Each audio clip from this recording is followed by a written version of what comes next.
பயனில சொல்லாமை என்னும் தலைப்பின் கீழ் 10 குறளை பார்ப்போம். பல்லார் முனியப் பயனில சொல்லுவான் எல்லாரும் எள்ளப்படும்.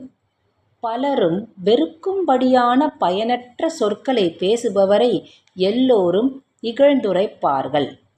பயனில பல்லார்முன் சொல்லல் நயனில நட்டார்கட் செய்தலிற் ரீது.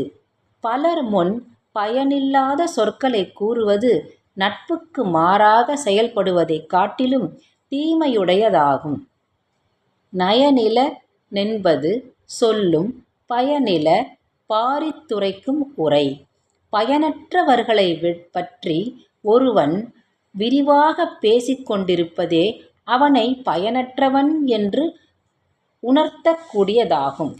நயன்சாரா நன்மையின் நீக்கும் பயன்சாரா பண்பில் சொல் பல்லாரகத்து.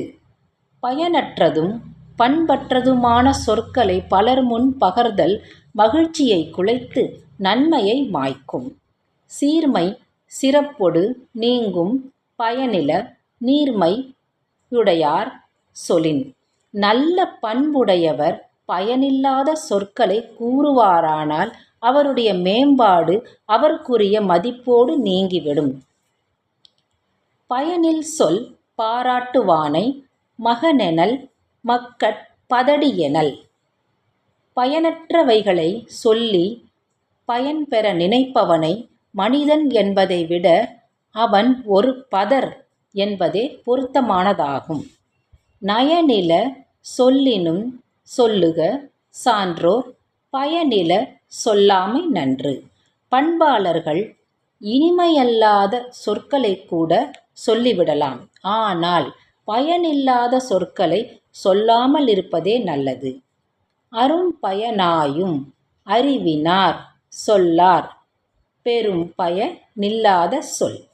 அரும்பயன்களை ஆராய்ந்து அறியக்கூடிய ஆற்றல் படைத்தவர் பெரும் பயன் விளைவிக்காத எந்த சொல்லையும் பயன்படுத்த மாட்டார். பொருள் தீர்ந்த பொச்சாந்துஞ் சொல்லார் மருள் தீர்ந்த மாசாறு காட்சியவர். மயக்கம் சிறிதுமில்லாத மாசற்ற அறிவுடையவர் மறந்தும் கூட பயனற்ற சொற்களை சொல்ல மாட்டார். சொல்லுக சொல்லிற் பயனுடைய சொல்லற்க சொல்லிற் பயனிலாச் சொல். பயனளிக்காத சொற்களை விடுத்து மனதில் பதிந்து பயனளிக்கக் கூடிய சொற்களையே கூற வேண்டும்.